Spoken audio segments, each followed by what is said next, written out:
Okay, I've got one final mod here to do on my 4x6 bandsaw. Thought I might do one or two. I've ended up doing at least half a dozen. And so the final one is this one. It's just got this little 10mm screw there, bolt. And I want to replace that with a little hand wheel. Just a knurled screw. And I thought, why don't I do that? Because, you know, I've got all this gear here. This is what it's for. And that's probably the easiest thing in the world to make. So that's what we're going to make. And because this is another very long video, I thought I'd show those who don't want to sit through all that. I'd show you the result right here at the start, and there it is on the screen. It's just a knurled screw. Lets me get into that panel more easily, with one hand even. And it's no great mod, but it's something fun that I decided to make. Now I'm just upskilling and learning how to use this lathe, and so the video that follows is a whole lot of drama around getting that done. So if you care to sit through that, that's coming up right now. I'll see you at the end. Okay, the first thing to do is to get a piece of metal to make the knurled screw.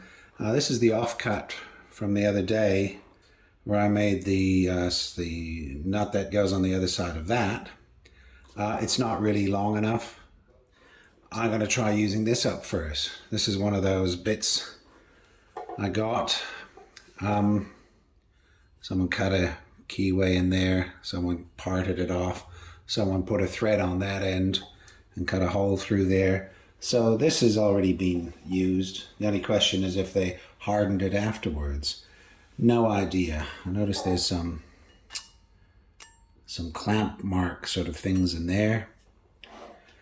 So let's just take a piece that we'll be able to work off, something to clamp, and then something to mess with. So somewhere about there, maybe.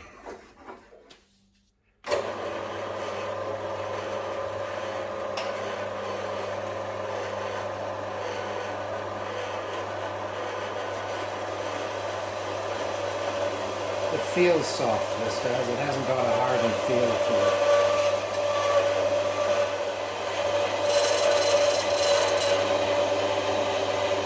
Now I've just loosened it slightly, and that stopped it. There we go. How great is that? And now, conveniently, this rod should fit in my drawer. It's always an inch too long. Got a seal here, aluminum, of course, brass from different places, from a wrecker, and from an actual brand new from a metal place, copper, brand new, and also from a wrecker, more brass, and a big hunk of God knows what, but I'm sure it's fine. That as well was, they're from the same place as the rod I just cut. This one here. I think they are fine, yeah. Okay, moving right along. Let's just try like that. See how that goes. It's probably pixelated. I just spent the afternoon reading camera specs, going through cameras, and there's just nothing without spending $3,000 in my money here. There's just nothing. When you get what the affordable cameras have limitations, like the Sony, which seemed to have everything right, very nice, HX something or other 99, had everything I could use. 5-minute 4K recording limitation. The Panasonic TZ90 or something, also in a very cheap, affordable, not cheap, but affordable, 15-minute 4K limitation. I can't use a camera that can't record. I just can't. So that sort of issue, and you have to go, and then the better cameras are like 30-minute limitation, and you got to go way expensive before you can get a camera that can actually record in 4K for an unlimited time. I think the A6400 Sony, and then the one up from that can do it, but that's getting to be very expensive. And you got to buy lens separately for those, which is Another drama.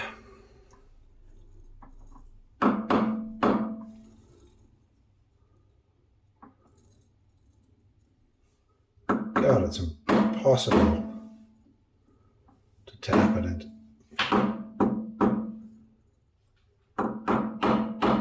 Would this be the case if the thing was actually oval, you know, off round?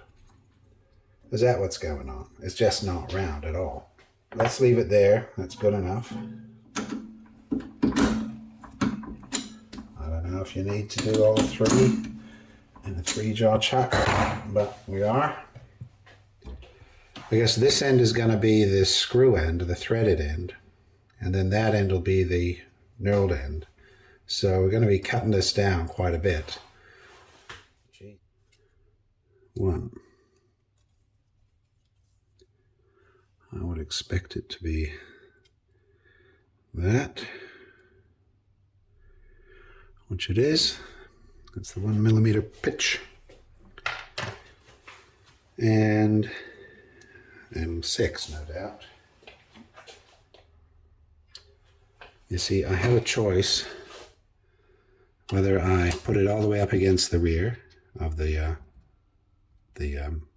quick change holder, in which case I need to have it sticking out far enough so that I can get to the center of the piece without it hitting the tool holder.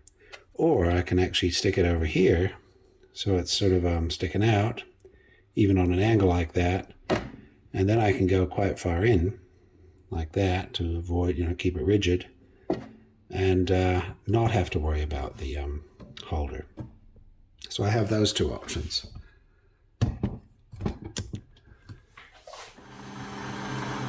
So we're going to go in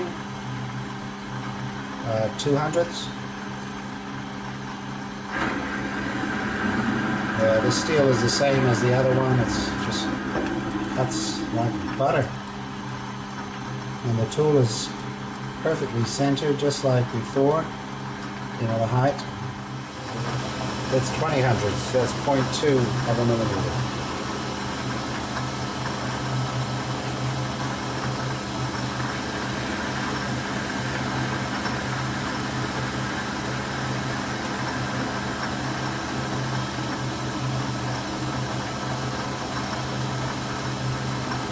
I'm just coming straight out. I want to see if it picks anything up on the way out, which it didn't. Yeah, so that's a slightly different, you know, as you'd imagine, it just looks a little bit finer there. It's really nice. There's the teeniest little bit of a something there in the middle, just the tiniest little bit. And we're going to run it down. Now this time, I'm going to use the auto feed. I didn't do that last time because I forgot. So 10 thou depth of cut, which is 1 thou is, so therefore 1 thou depth of cut is actually one of these. One of those marks happens to be, it's 0.05 off the diameter, which is 1.025 off the radius, which is 1/1000th of an inch off the radius. So that's 1 thou. I'm not trying to work in thousandths of an inch because I just can't, but people talk on YouTube and that all the time. So if I do 10 thou depth of cut, it's 10 of these, which will give me 20 thou off the diameter. So, boom, 10 of those only takes you to 0.5, but that's the diameter, not the depth of cut. God, that's confusing. Okay, back again. I've just spent an age trying to figure out how all these dials work, because I keep forgetting, and I haven't done this enough. And now apparently for the M6 screw, I've just been looking that up. People say if you're going to cut it with the threading tool, you cut it, you make your rod M6, 6 millimeters. But if you're going to use a die, make it just a 0.1 less, so 5.9. So I'm going to be doing that. I'm going to go down to 5.9. Let's see what these have ended up as. See, those have ended up at 5.84. So that sort of makes sense. Get out of the way at first. That looks nice. Bit of a spaghetti piece here. So if they're a bit long, going up a bit in speed. So now they're shorter.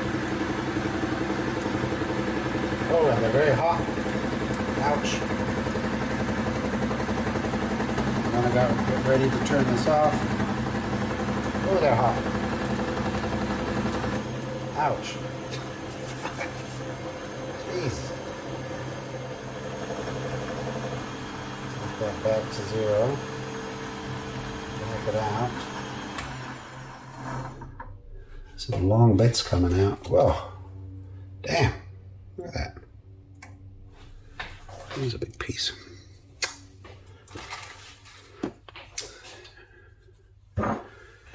Right, back to this again. I just checked the cutting speeds. Just again looked at the machine shop. Now this is not by going by feet per minute and this diameter piece and whatever. I just look at the speeds for all the different types of steel, and generally 800, 900, that sort of area. That's where where the speeds all are. So that's the speed I'm going to cut at with the insert here.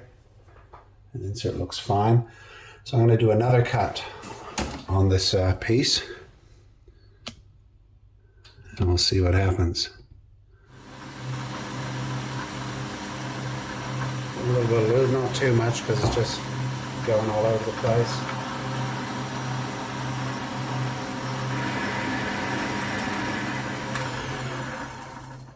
And then we come out, and I just go back to the 0 mark.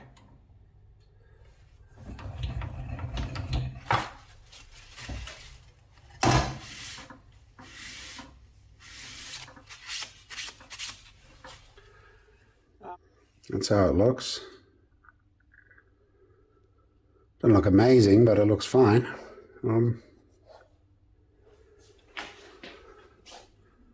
So now I've got to get right in there because I've got to tear away quite a bit of metal. There, I've got this piece here that I made, which is quite nice. Should I try that?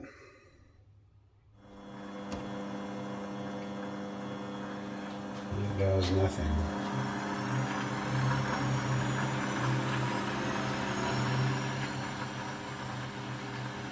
I'm down to about 600, 624. Yikes.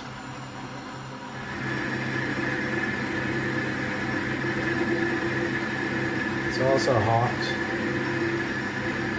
But is the heat just the lubricant burning off? The surface doesn't look great. But the chips are good. The chips are tiny. Look at that. And that was the whole point, was to stop the chips going bad.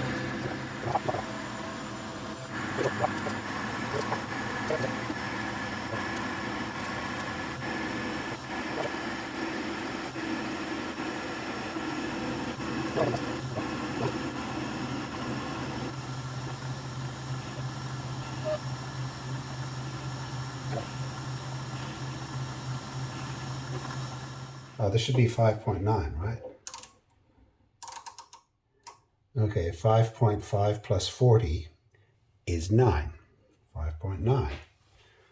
I just remembered how to read that. Okay.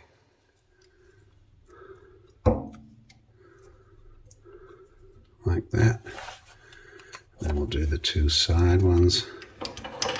So I'll get an extra 15 millimeters or so space here if I cut that off. There. And then we put this in here. And just like the thread I cut the other day, I'm going to use my left hand with a glove because these are hard, these are sharp, these things, all these edges.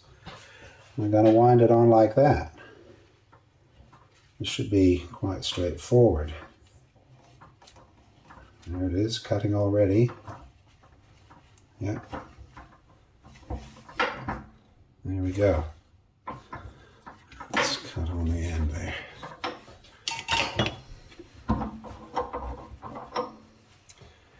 That's quite satisfying to do.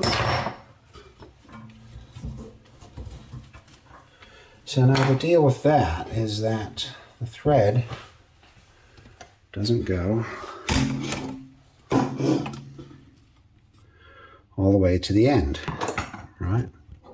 Even though I took the die all the way up till it rested against the face, there's still that there. So that really has to be cut out. I thought the undercut I did just then already did that, but it doesn't. And then I'll cut this off and chamfer it.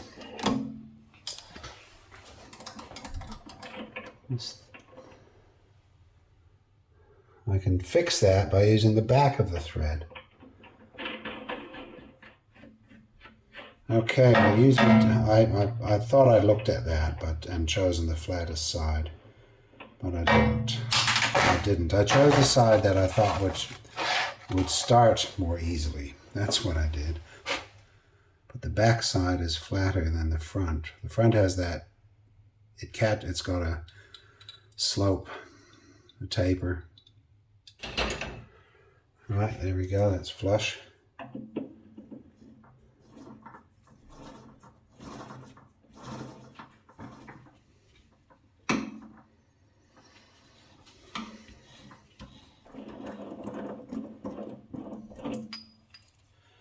Now we have a thread down to the end, nearly.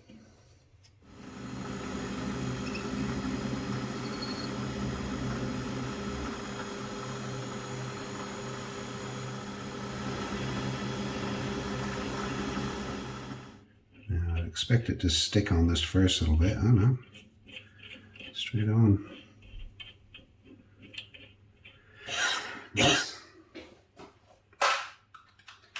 Didn't expect anything else.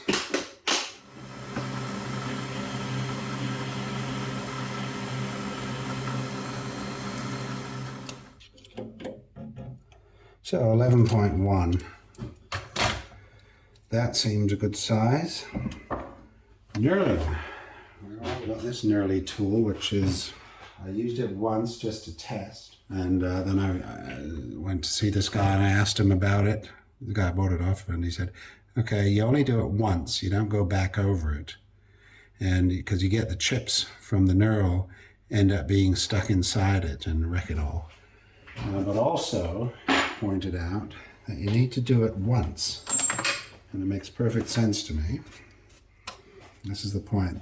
The knurling happens not here, not along the ring. The knurling happens on the front edge.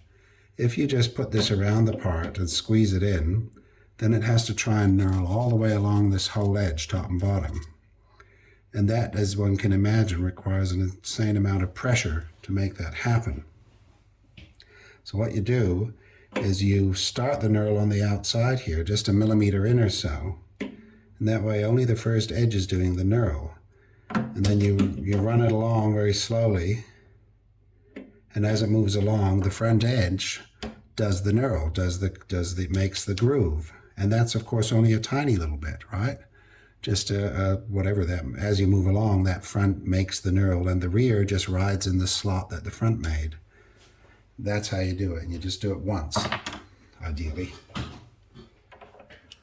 And this entire thing sits in there. I'm going to take that back to where it's just starting. Now, am I going to use the top here or the bottom? I might use the top slide thing to do it.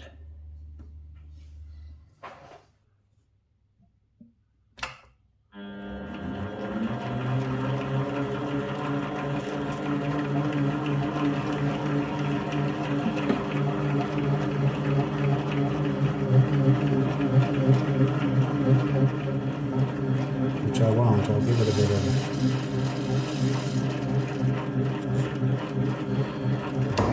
glue.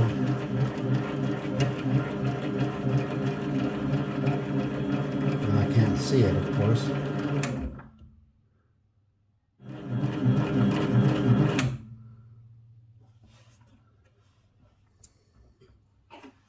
It's doing it.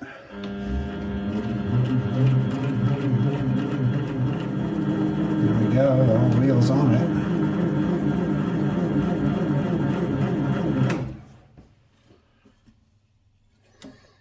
That's a knurl. Yeah, that's fine. I think that's plenty too. Would you look at that? What's left? I need to clean it up. I'll chamfer the little edge here. Maybe chamfer that little edge. Not sure about this tool. I think it's a bit weak. And here we go.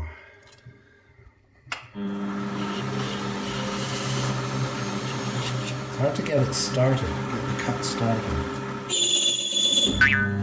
Ah, shit. The piece has moved now.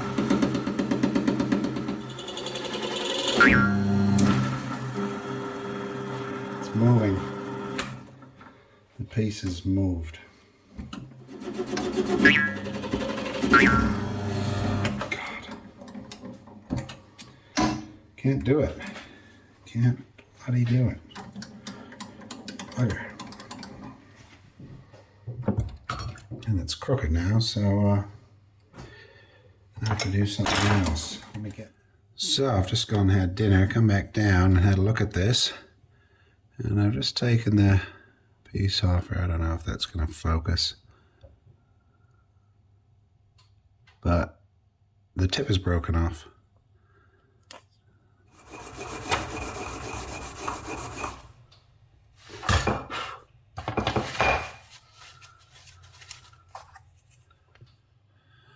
Let's see how far we get this time. Oh, it's crooked, that's right, damn it.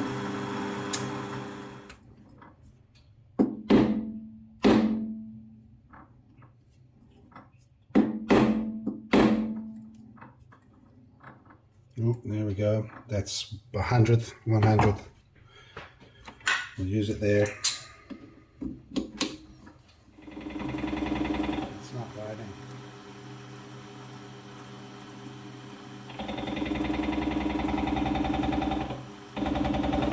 At all.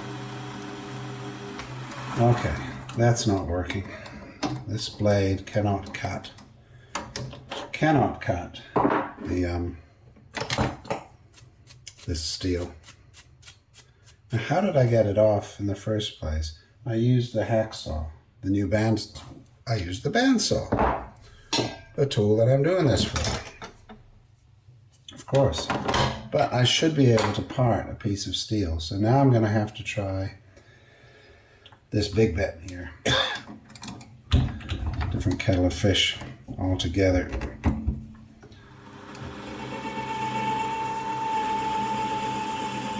I think the angle on this one is not sufficient.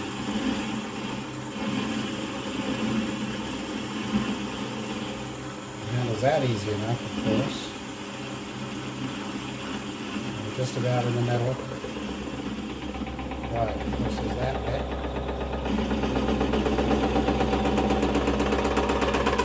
God, isn't it gonna get rid of that bump? Yeah. I just went past it. So let's just do it.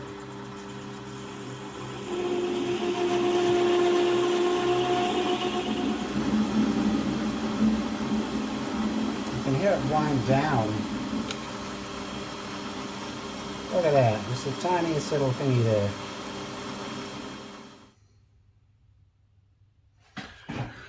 Yeah.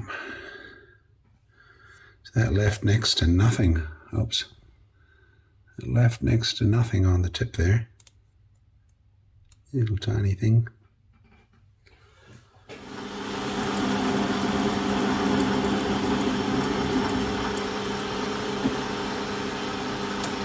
There we go. It's a nice fresh face.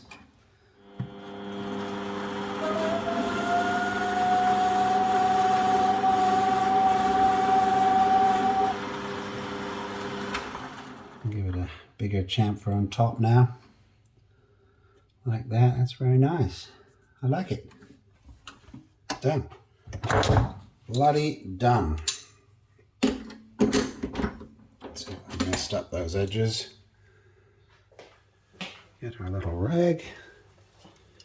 Some of my favorite wax and grease remover. And just the final part of this video, because there was so much jiggle in the recording from a few weeks ago, I'll come back down to show this once more. And here it is. This is the knob I made. Like